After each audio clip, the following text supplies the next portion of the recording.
Hello, and welcome to the latest episode of the All Around Access podcast. So, it's been a little while since we recorded one of these, and a lot has happened in the world of gymnastics. Clubs have fully returned and are beginning to open again, which has been amazing. And events have started to return to the calendar, which is so great to see.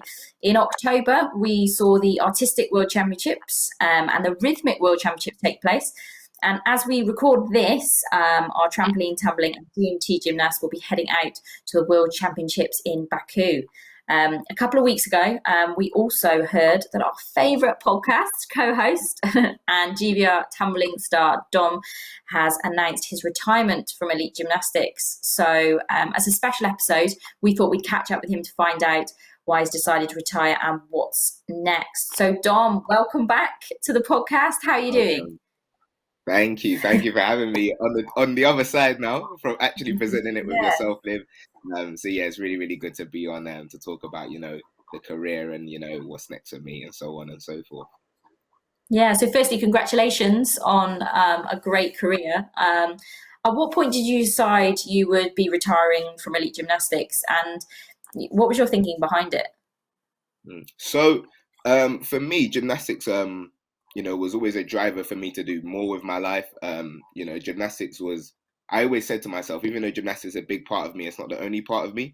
And I've always wanted to go on and do things beyond the sport, using it as that sort of driver behind me and all the things I've learned. So as I was sort of finishing my degree in that sort of January period, I was lucky enough to become an intern at, a company that I was really passionate about. And I kind of saw Nice. myself maybe doing this for the long term. And I think gymnastics is one of those things as well.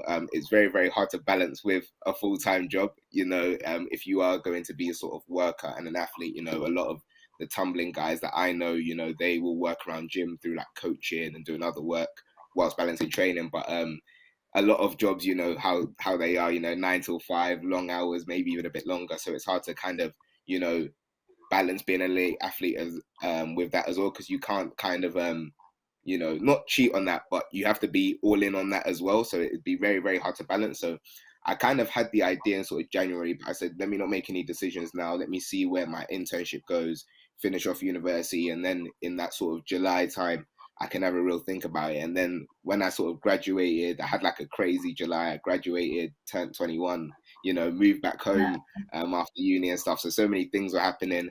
The internship was still going well. And I kind of sort of started getting an inclination that there may be an opening for me to move on to move on from the internship into a full-time job. So that was kind of when I really started seriously thinking about it. And then throughout the August period, started having chats with coaches, teammates, slowly sort of breaking the news. And then I finally broke the news to the whole gymnastics community in October.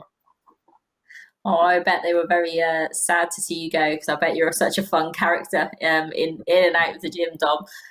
So sad times, obviously, the retirement, but obviously sounds like there's a really exciting future ahead for you. We will come back to that towards the end of the podcast to see what's up next for Dom. But yeah, through this episode, we're going to look back at how you started in the sport, your highlights, and a couple of other important topics to you. So thanks for joining us, and let's get to it.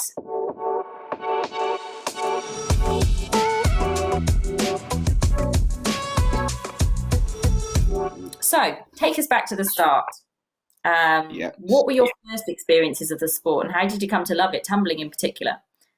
Yeah, so I first started doing the sport when I was 4 years old. And my initial inspiration, wasn't because I saw gymnastics on the TV or gymnastics ran in my family. I was a big fan of the Power Rangers. I loved the Power Rangers. I just wanted to be a Power Ranger. So naturally, I would do all the flips, the tricks, the stunts at home, where it's not the safest to be trying to do all of that stuff. And naturally, I always had a love for, PE, sports and things like that. So my mum had to find something for me to, really put my energy towards. So we started going to a local gymnastics club, Summit Gymnastics Club, in Camberwell in London. And I came up in the ranks through there, like a lot of the guys, at the top level, and even at any level, if you start gymnastics young, you start doing a bit of everything, your floor, your bars, your vault, your trampoline, you just, it's just about having fun. And then when you get to around 6 or 7, you can then begin to sort of specialize. Some clubs will have a a sort of top discipline. So for my club, if you were really, really good, you did tumbling, because, we were lucky enough to have half a tumble track. We didn't have the best facilities, but we had something. So if you had any talent, you would be pushed into tumbling. So I started tumbling around 6, 7. I was scouted initially by Faye Elliott and Ava Buckley.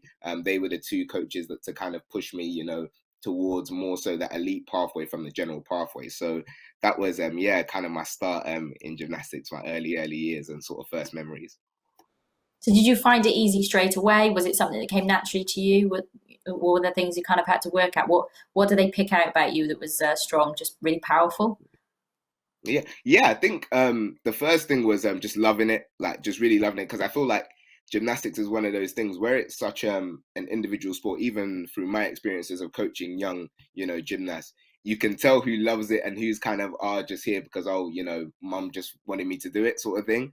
Mum or dad just wanted me to do it, so they sort of had the love for it. I think being quite fearless as a child is quite important as well, because again, you can tell the kids who are happy to throw themselves and try something, and the kids that are a bit more reserved, and the kids that you need to kind of push a little bit more, and also just the physical attributes for it as well. So always quite fast, quite quick, quite strong for my age. So kind of all those sort of mental, physical characteristics all kind of led me to being pushed into tumbling. Yeah, well, that's really nice to hear because I know even at an elite level, the most important thing, and one of the first thing you said there was just having a passion for the sport and enjoying it, and that is the most important thing, isn't it? At any level of gymnastics, it's just having fun Indeed. and the pure joy of it. So that's really nice to hear. Did you like? At what point did you think, okay, actually, you moved towards the elite side, like you talked about, towards the competitive side, but you were still quite young then. So, at what point did you think, oh, actually, I could be quite good at this? Ooh, I'd say probably around 9 years old.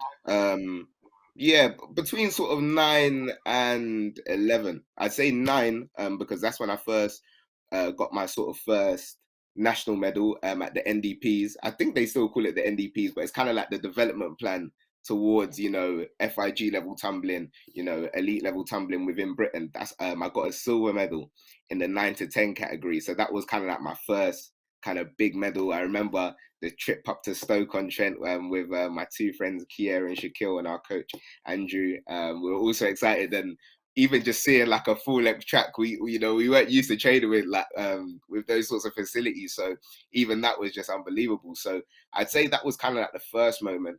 And then the second sort of moment, I think I knew, I had some really, really good talent for this, was probably my first British medal in 2012. I came third at the British Championships. And then a couple of months after that, I went on to be selected to represent Great Britain for the first time at the Sophia Cup. So I'd say those were the two real key moments where I thought, this could really, really be something for me and something to really crack on with and, keep my head down and working on. Yeah. So hang on, so you managed to medal at a competition where you went with a full tumbling track, but you only had half of one back in the gym. So you Yeah. still managed. To be honest, that is another good lesson to say. Facilities, it's again the passion of the sport and the talent and your love for it. Can still come out on top.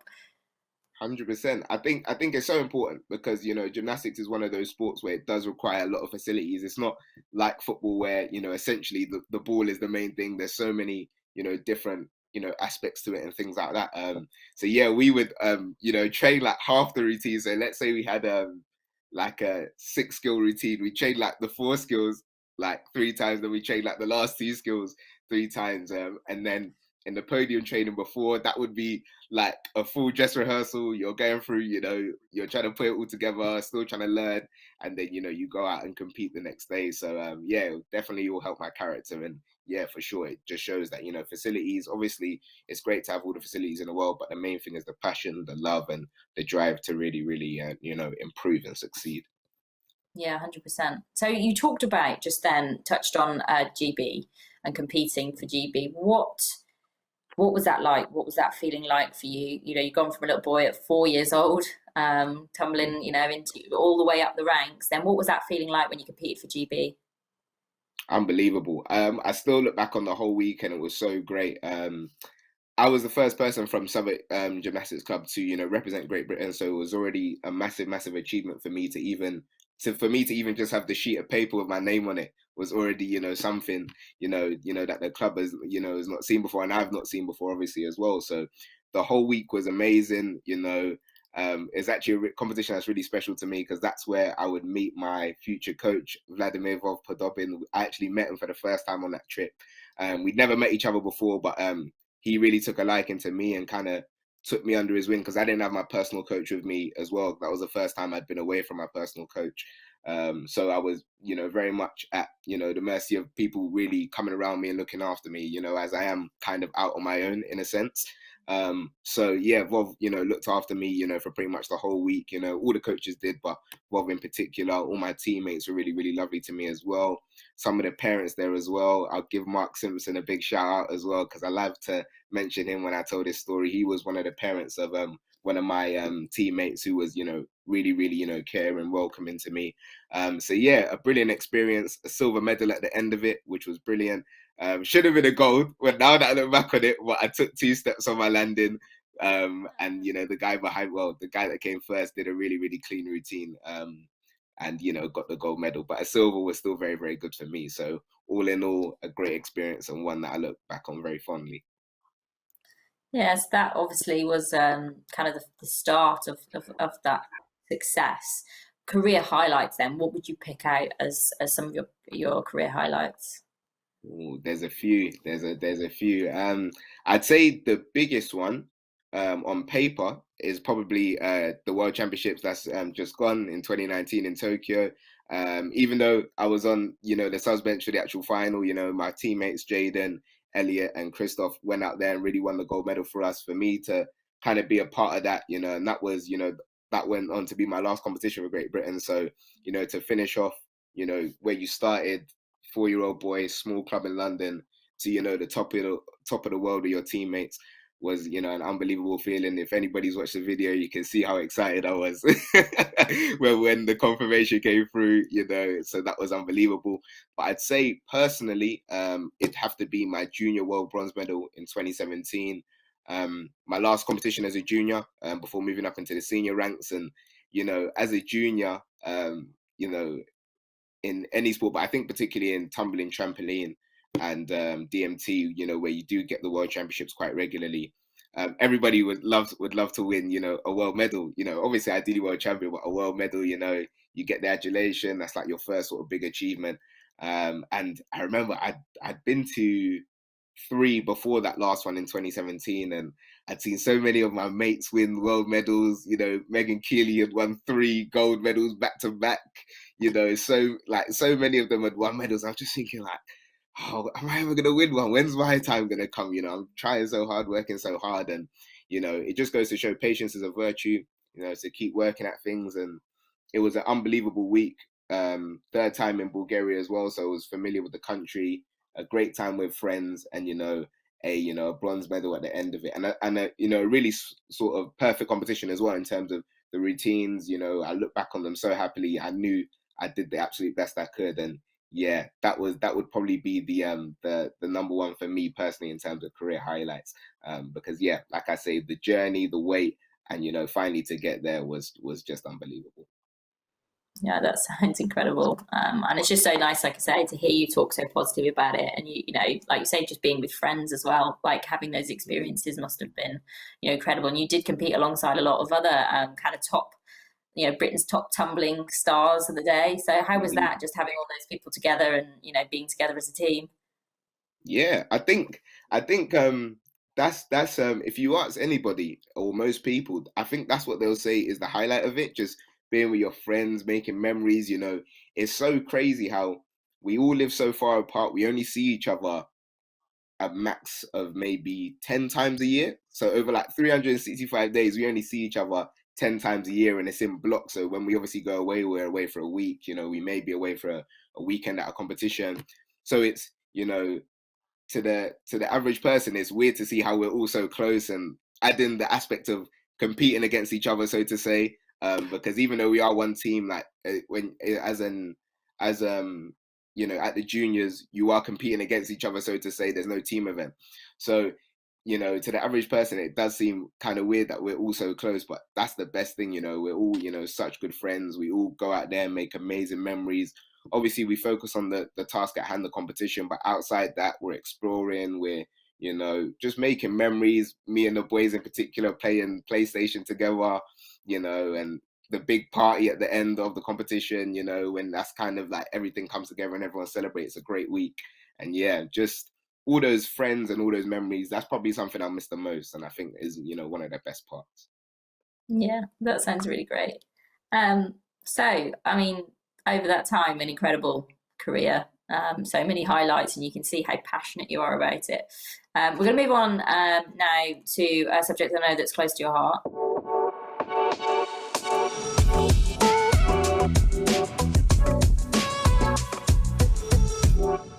Last month, obviously, was Black History Month, and I know last year, I just want you to talk us through. You did a video for that, and it was incredible. And I think people can still view it. Is that right? Just talk us through a little bit what you did there and how that opportunity came about. Yeah, so obviously last year, was a big sort of explosion of the Black History Month through so many, kind of unfortunate events.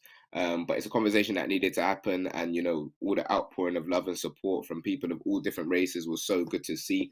So in terms of the video, I was approached by a film director called Luke Nut House Media. He actually got in touch with me over Instagram saying he'd seen my, sort of profile, and how I am a black person in a sport that is quite white dominated, and I managed to hold my own and represent myself well. So he came up with this idea in general to have a film.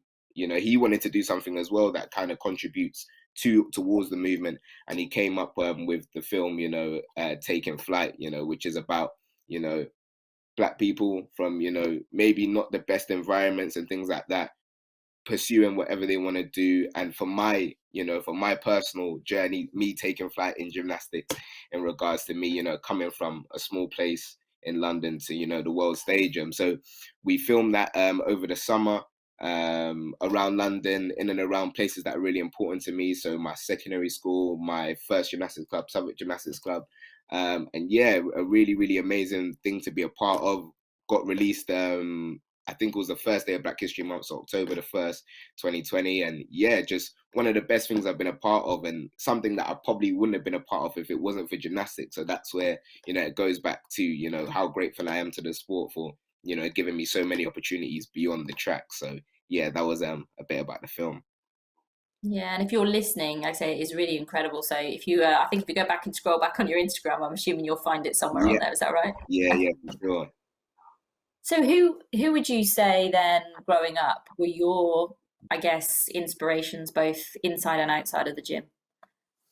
So I think naturally, as a child, you don't see race, you just see your idol. So, for example, one of my idols, biggest idols, was Christoph Willerton. It's still my idol. It's still crazy how I literally grew up with him, and then I competed alongside him twice at two world championships. So I'd say he was my biggest idol. Louis Smith as well. I remember watching those 2012 and 2008 games and being super, super inspired by, him as well. Again, somebody that is of black heritage, so especially resonates with me. And then sort of outside the sport, Cristiano Ronaldo, I'm a big football fan, so he was a massive inspiration.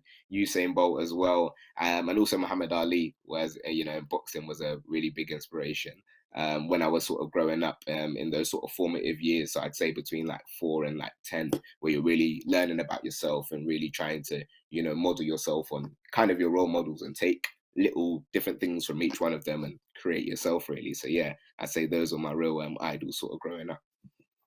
And would you say, who would you say really out of that one, there might be someone else that really inspired you then to chase your dreams within sort of tumbling and gymnastics and keep pushing on, who really kind of I think inspired you? Yeah, I think Christoph. It'd have to be Christoph.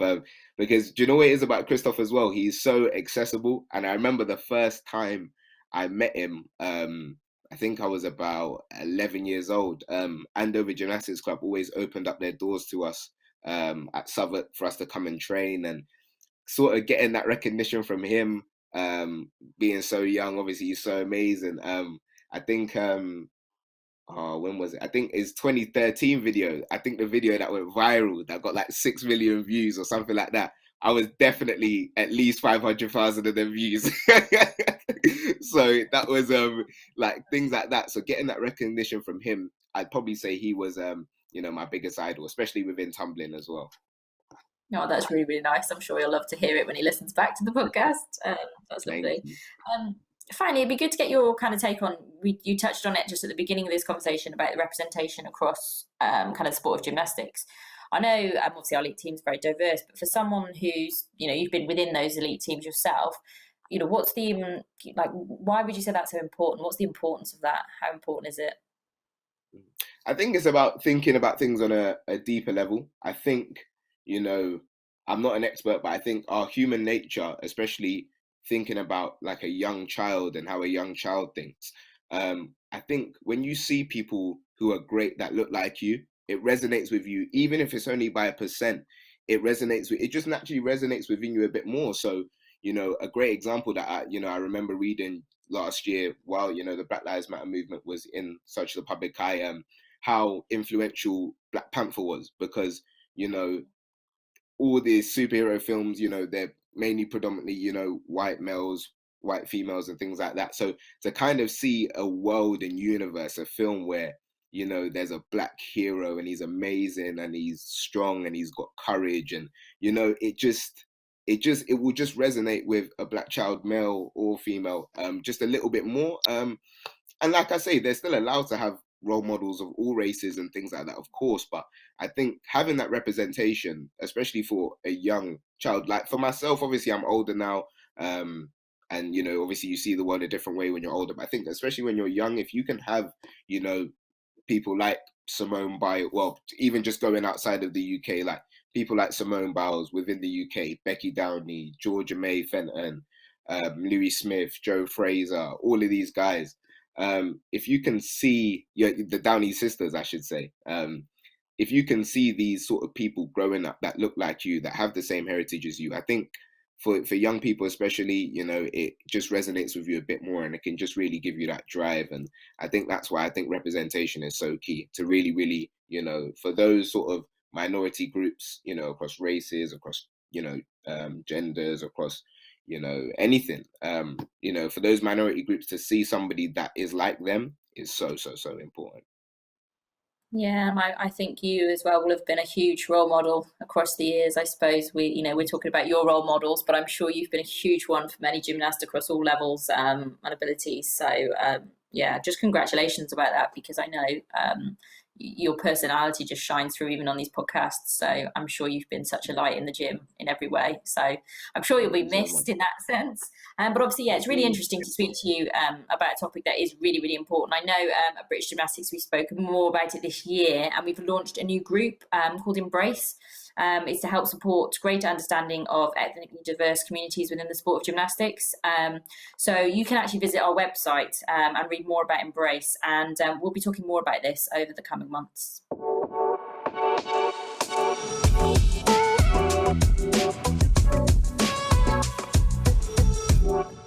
Let's move on then, Dom, in terms of what's next for you.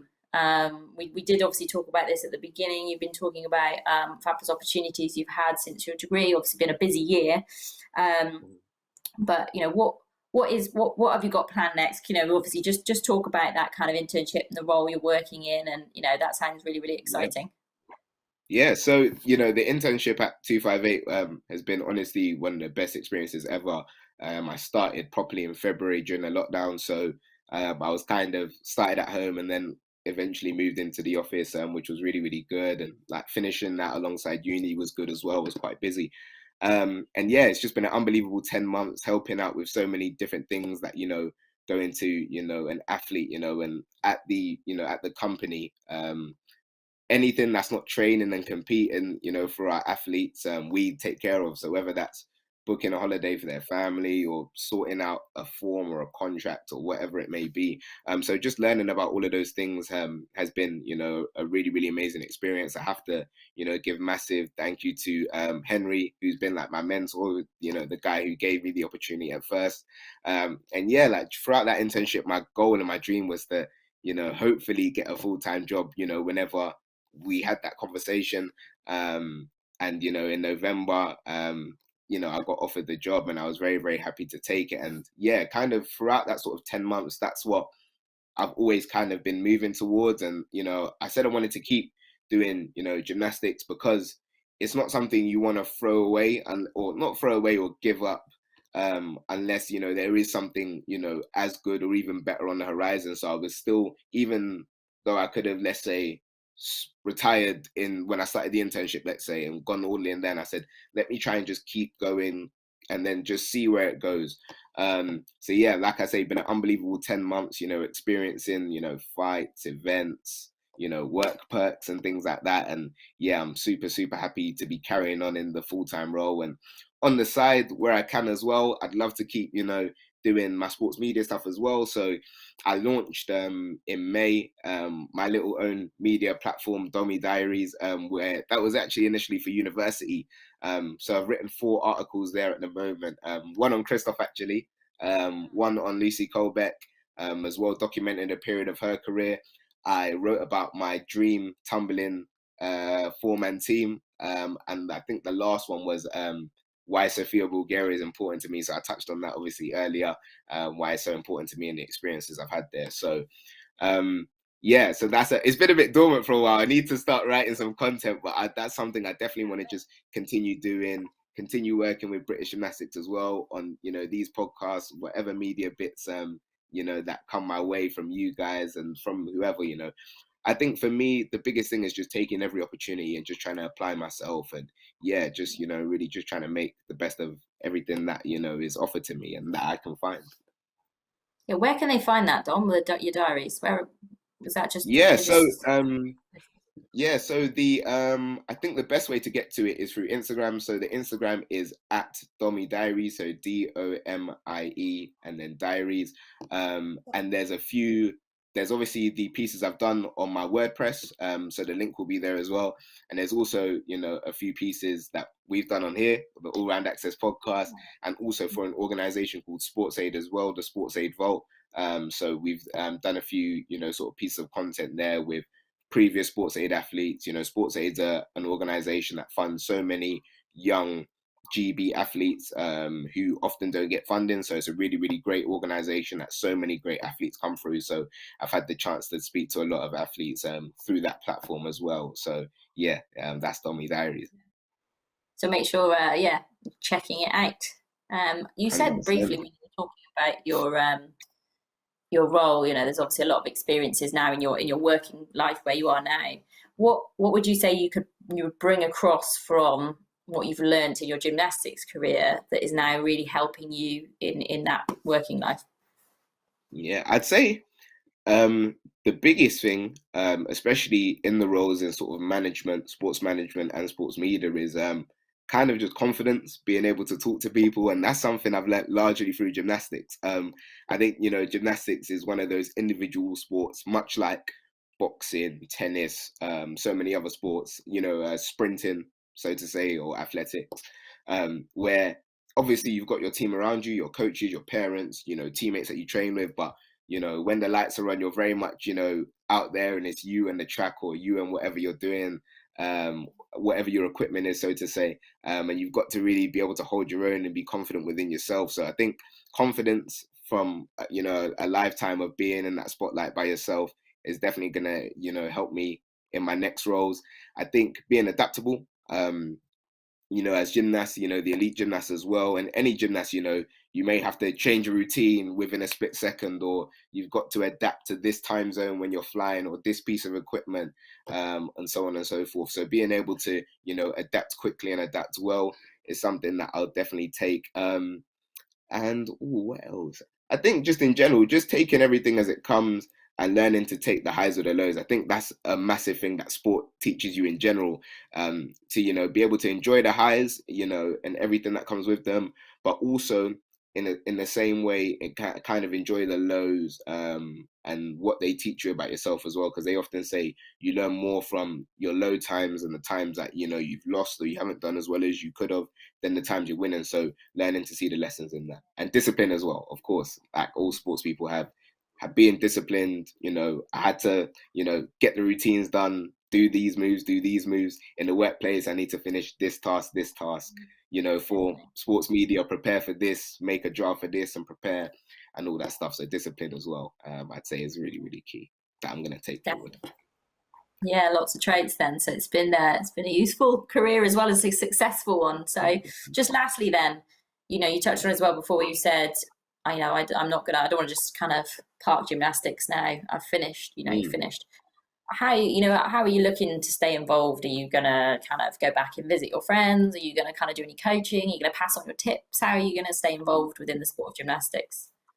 Yeah, definitely plan to stay involved. It's not it's been too long to just be able to just skip it. Do you know what it is?